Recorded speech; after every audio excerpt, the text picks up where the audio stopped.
Natore city college প্রাঙ্গণে পরিবেশ রক্ষার অঙ্গীকার নিয়ে বৃক্ষরোপণ কর্মসূচি অনুষ্ঠিত হয়েছে।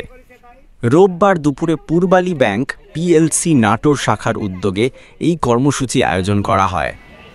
অনুষ্ঠানে কলেজের শিক্ষক, শিক্ষার্থী এবং ব্যাংকের কর্মকর্তা কর্মচারীরা উপস্থিত ছিলেন। বক্তারা বলেন, জলবায়ু পরিবর্তনের বিরূপ প্রভাব মোকাবেলায় বৃক্ষ প্রধান সহায়ক হতে পারে। গাছ আমাদের অক্সিজেন দেয়, ছায়া দেয় এবং জীববৈচিত্র্য রক্ষায় গুরুত্বপূর্ণ ভূমিকা রাখে। তাই প্রত্যেক মানুষের উচিত জীবনে অন্তত একটি গাছ লাগানো এবং তার যত্ন নেওয়া। পূর্বালী ব্যাংক পিএলসি দীর্ঘদিন ধরে সামাজিক দায়বদ্ধতার অংশ হিসেবে কাজ করছে এবং নাটোর সিটি কলেজে এই বৃক্ষরোপণ কর্মসূচি সেই ধারাবাহিকতার অংশ। আয়োজকরা জানান, চারা রোপণ করলেই হবে না, প্রতিটি গাছকে বড় হওয়া পর্যন্ত লালন করতে হবে।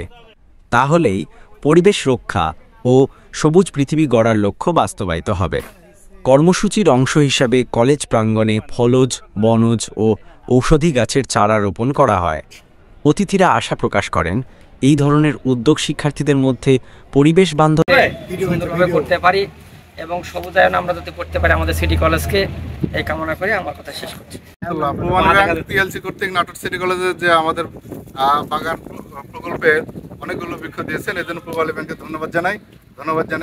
আমাদের সিটি কলেজের এই বাগান প্রকল্পে আহ্বায়ক আমাদের নাহিদ আপাকে এবং আমাদের ভাইস প্রিন্সিপাল স্যার সহ সকল স্যার এবং কর্মকর্তা কর্মচারীরা এই প্রকল্পে সহযোগিতা করছেন, এর জন্য সকলকে ধন্যবাদ জানাই। সারা দেশব্যাপী বৃক্ষরোপণ কর্মসূচির অংশ হিসাবে নাটোর সিটি কলেজ যে পূর্বালী ব্যাংক পিএলসি কর্তৃক প্রদানকৃত যে সমস্ত বৃক্ষ আমরা পেয়েছি, আজকে সেই বৃক্ষরোপণের উদ্বোধন করা হলো। আসসালামু আলাইকুম, নাহিদ সুলতানা, নাটোর সিটি কলেজ সহকারী অধ্যাপক।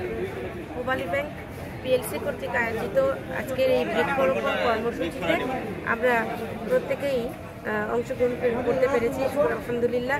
ওনাদের যে এই যে মহতি উদ্যোগ, এই উদ্যোগকে আমরা সাধুবাদ জানাই। আমরা ওনাদের কাছে আমাদের কলেজটি ওনারা মনোনীত করেছেন এখানে এরকম ধরনের কাজটা করার জন্য।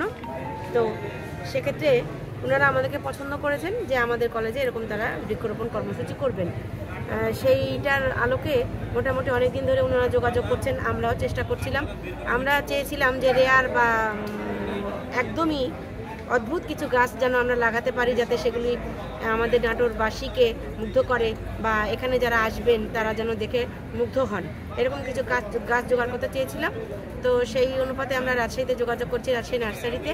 সেখান থেকে আমরা অনেক রেয়ার গাছ পেয়েছি, যে গাছগুলি বিলুপ্ত হয়ে যাচ্ছে, এরকম কিছু গাছও আমরা পেয়েছি। ওনাদের অর্থায়নে আমরা অনেকগুলি গাছ জোগাড় করতে পেরেছি, যেগুলি আজকে বৃক্ষরোপণের মাধ্যম দিয়ে এইখানে রোপিত হবে।